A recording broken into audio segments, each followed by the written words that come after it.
Hey, this is John with Green Life Gardening.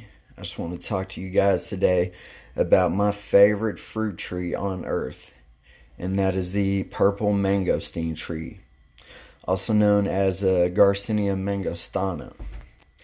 Now, these trees take about 18 years to fruit, and this tree is about 6 months old. Actually, I'm just growing it indoors here as a little experiment. Several years ago, I purchased a slightly younger and smaller and not quite as healthy looking mangosteen tree, and it didn't quite make it. It also got invaded by fungus gnats, and the fungus gnats destroyed the root system and the seed that still exists right down there underneath the scion. Right between the scion and the rootstock.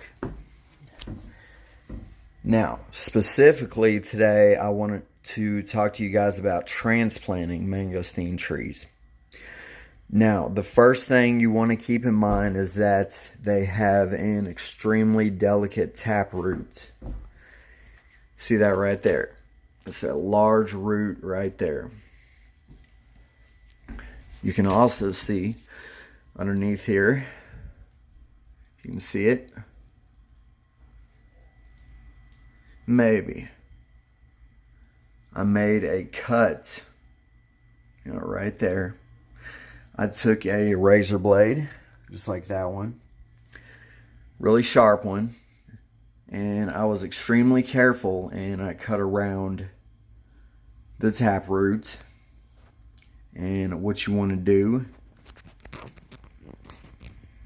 is cut around the taproot. See if I can demonstrate this for you. Okay.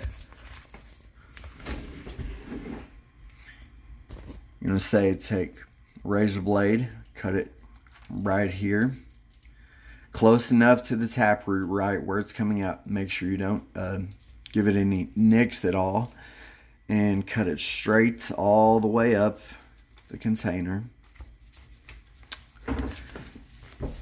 And then with this side, the other side, right over here, you want to cut it all the way up as well. And then you want to cut a slit across the bottom to where they connect. And then what that will do is safely remove the taproot without damaging it. Now, the smaller fibrous roots you don't have to worry about so much. Mangosteen trees, especially purple mangosteen trees, have extremely delicate root systems. They are extremely cold sensitive trees. Tree this age, I would say, could take down to about 40 degrees and be able to survive. Which means it's not cold tolerant at all. This Jabota tree right here, even as young as it is, it's about 8 months old. They're really slow growing trees as well. It could take down to about 25 degrees. Even at a small size. Now, mangosteen trees, they can only grow in the tropics. Usually they're grown in Southeast Asia, Malaysia, Thailand, Indonesia, several other countries. And recently they've actually been mass producing these in Mexico, in the tropical regions of Mexico, and they also do quite well in Hawaii. Now, the gentleman I purchased this tree from owns his own nursery. He specializes in selling them online, and he does quite well. You could see the nice, beautiful green, evergreen leaves on this. I really love Garcinia leaves. Really shiny and beautiful, especially the newest growth when they pop out. Depending on what species, They'll be anywhere from brown, like this one would have, or like a copper color, to a pink even, or rose colored. Like I said, I'm just growing this as a little experiment. Also, another thing to keep in mind, they are extremely sensitive to different types of soil. They need a slightly higher acidity pH than most tropical fruit trees do, such as jaboticabas or sapotes. Somewhere around 5.5, I'd say.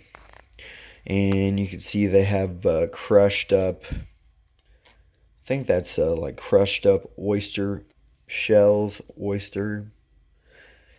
for phosphorus, for enhancing the soil with some phosphorus. Also has some perlites and coconut coir and sphagnum peat moss, which definitely helps with the acidity aspect of the soil. Now you want to be extremely careful with the roots when you transplant this. Now I got a good mix myself.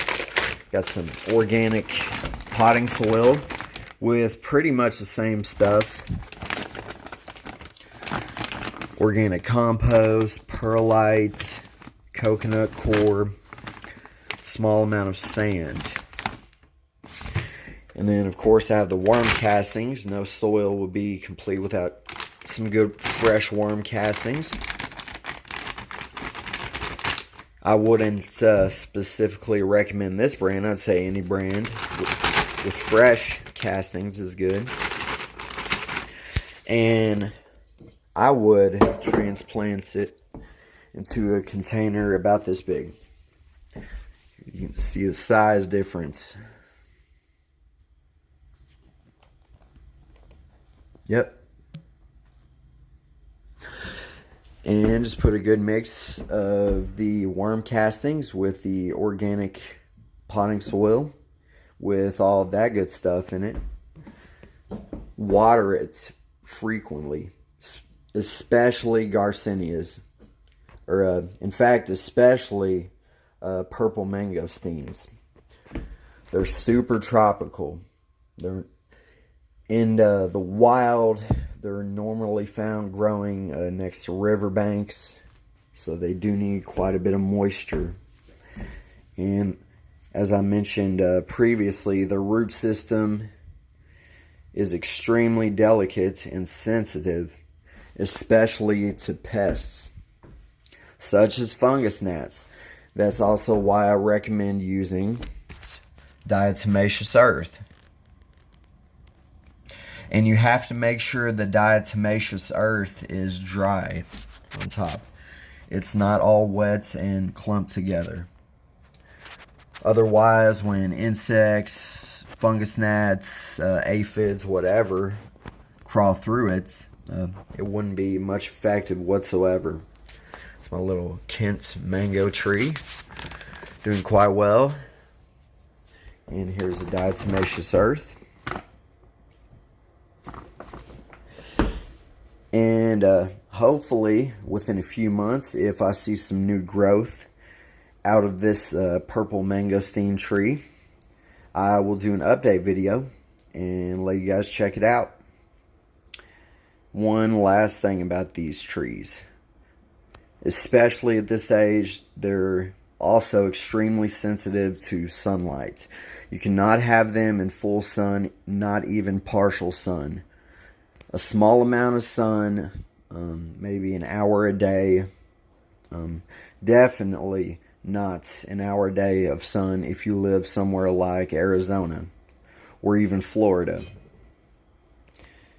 And that pretty much covers it about my favorite tropical fruit tree, the purple mangosteen. Hope you guys enjoyed this video. Please just hit that like button, subscribe, and tune in for my update video. Should be coming soon. Thanks, guys.